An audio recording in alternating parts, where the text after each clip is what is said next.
Hi, Larry Stewart here with ForConstructionPros.com at World of Concrete 2019. We're here just the night before it opens with Jeff Jacobsmeyer, who's a product manager with Kubota, talking about the SVL65, a new model size for Kubota.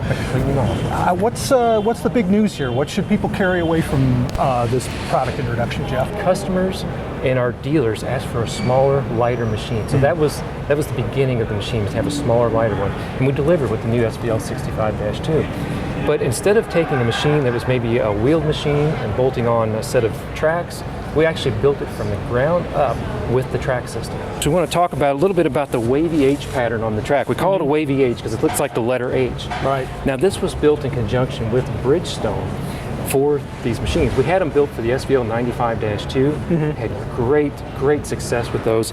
And now we have great traction, good clean out, excellent ride and wear. So that is a big plus for that.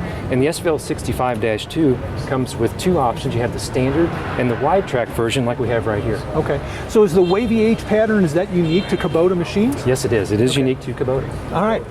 And we made a point of setting up by the hydraulic coupler, and there's a point to be made there as well, right? Sure is. On the hydraulic coupler, all of them come standard with standard flow hydraulics. Today we're showing you the high flow hydraulics. Now the high flow hydraulics, you see the 4 ports, and when you go to high flow, you can actually go to 27.3 gallons per minute. Oh wow. So that's a lot of flow for a 68 horsepower machine to power those outlets, or the attachments out front. Yeah. Speaking of the high flow, it comes standard as a 14-pin connector.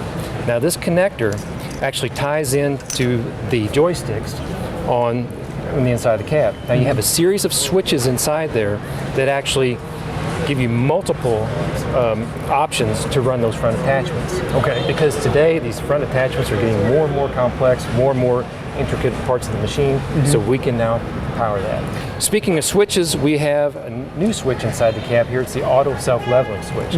A lot of times customers like to just raise the arms up and the bucket stays level. Right. Now you have the option of turning that off. So it's a great option to have. So the bucket will rack back normally as you reach the top to keep things in. So is it a parallel lift then as a default, and the button turns You have the off? option to turn it on or off. So a lot of times, you'll just see it lit up and it goes one way or the other. I see. But it's easy to see right over in the right switch bank, so you can turn it on or off. And as long as we're talking about a hydraulics, you were mentioning a new hydraulic valve for this machine that's made a difference for a lot of operators. It's made a big difference. I wish I could point it out to you, but it's deep in the heart of the machine.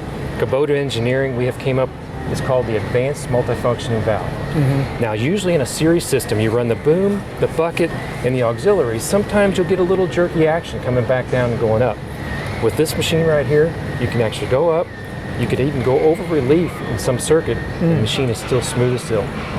There's no jerkiness to it. It acts like a parallel valve, actually, and it's a Kubota exclusive. Yeah, something you'd have to experience, obviously, in the seat. Yeah, you got to sit in the seat to feel that one, because that is, and you can definitely tell a difference. Right. And I noticed, looking at this machine compared to the bigger machines in the line, that cab's real similar here.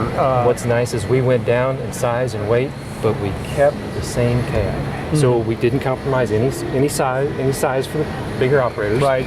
And then of course we got the overhead door.